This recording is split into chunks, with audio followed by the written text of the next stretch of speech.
Okay, so I have gone ahead and created a legal review team for you, and this is a team of personas. And here are the personas. You've got Hal Buchanan, the case law and precedent specialist. You've got a statutory and regulatory compliance expert who is Claire Greene. You've got an AI and ethics auditor who is Ethan or Ev Lawson. You've got an argument strength and logical consistency analyst, Thompson, and you've got a risk and liability assessor, Marissa Walker.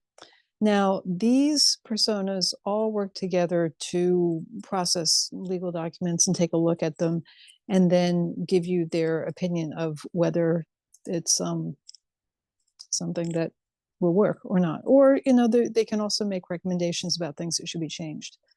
So we're going to come over here. I will include a link to this legal review team GPT. It's open to everybody if you have the link.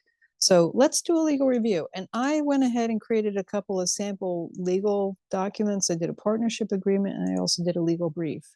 And the legal brief has to do with a dispute over lot lines between non-conforming properties, because when I was on the zoning board of appeals in my town, that happened a lot. So I figured that would be a fun thing to do. Fun. Okay, so it's ready to assist, and I'm going to say, please review this document for accuracy and completeness, or whatever other kind of criteria you have for it. I went ahead, I used ChatGPT to create the partnership agreement as well as the legal brief. So I'm going to just upload. Let's do the partnership agreement first. Okay, it's going to upload. It's a PDF. Just upload PDFs. I believe you can also do Word documents. I always do PDF just in case. And so it reviewed the partnership agreement, and below is the analysis based on accuracy and completeness.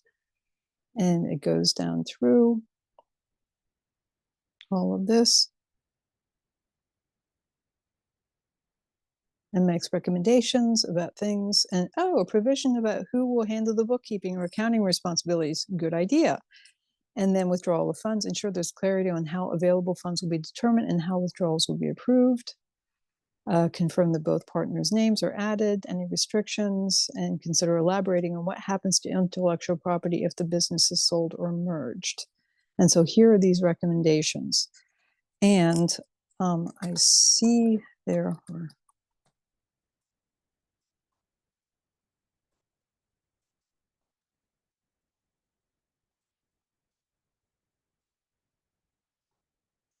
I want to know which team members exactly had certain recommendations.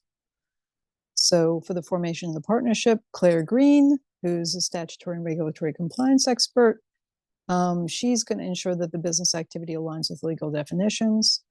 And then Marissa Walker talks about capital contributions. Thompson is going to analyze the fairness and consistency. Okay. And here's this. This is accounts for who things are there. Okay, let's find out if any of them disagree.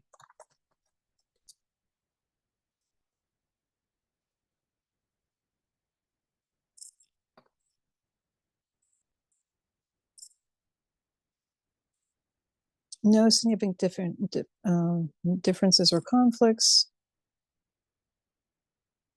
Areas of divergence. So it's legal, so they're going to choose different words to describe things. Not a difference, but rather a divergence.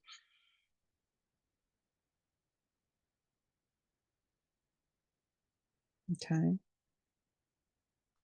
All right. So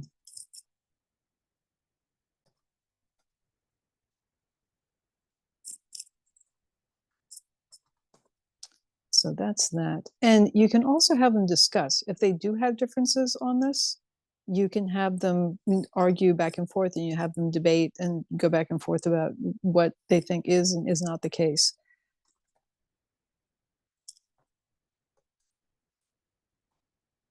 Now we're going to look at the legal brief.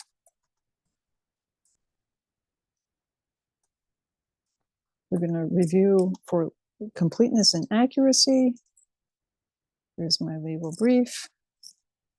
Okay.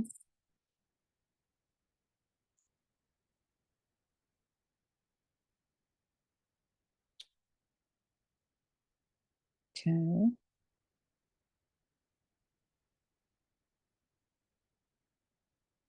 All right. Here's an issues recommendation. Ensure that each issue is phrased to reflect the precise legal question the court must address.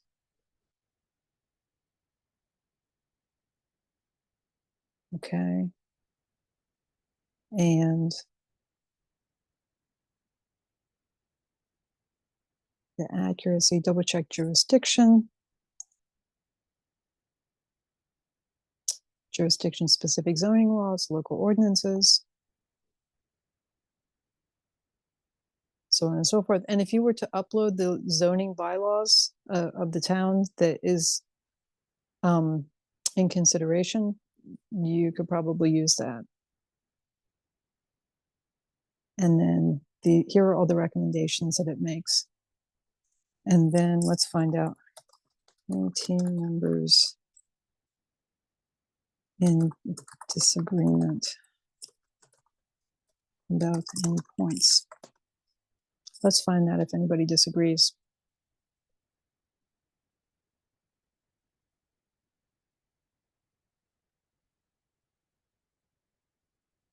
Okay. So risk might focus on making sure that the adverse possession claim is valid, and then I would focus on the logical consistency of that potential disagreement. Hal Buchanan would focus on whether zoning laws have historically impacted property boundaries. And then Claire would approach it from a strict regulatory compliance perspective. And you can dig into it deeper. And potential disagreement.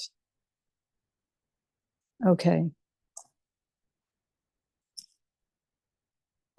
And let's, can Chris and Cy please debate the following? And let's get them to talk to each other.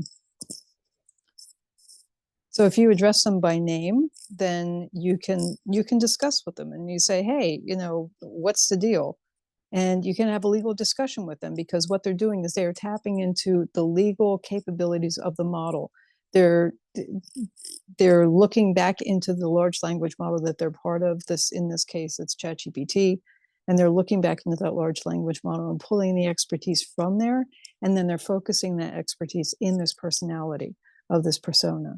And so it's leveraging what's in there. And you're able to access that through these kind of entry points or these interactive access points for that functionality and for those capabilities by doing this. And it sounds like you're making up people, but you're really not. I mean, you're really just accessing the intelligence that's in that model in a way that's familiar to you. You use personality traits to access them, because there are a whole lot of personality traits. There's a whole lot of stuff in there. So, and here's Cy saying, well, I understand your concern about protecting the plaintiff from future risks. I have to challenge the inclusion of financial compensation. And it gets into about boundary disputes, accuracy of property lines. And if you're a legal person, this is fun.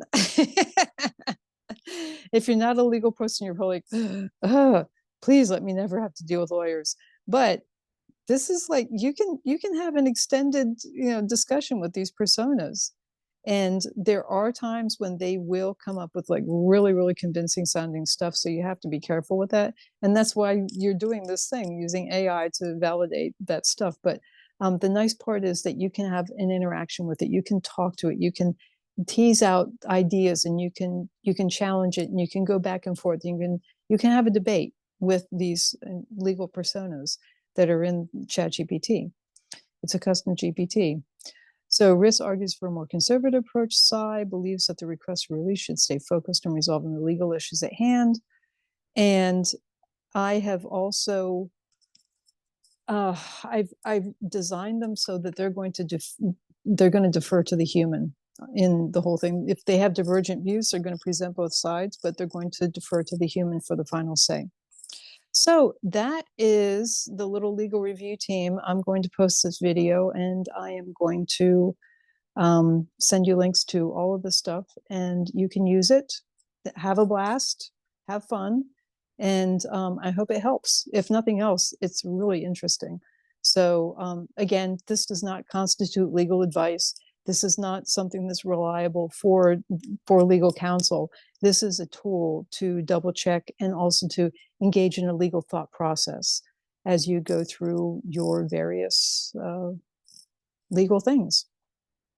So that being said, thanks.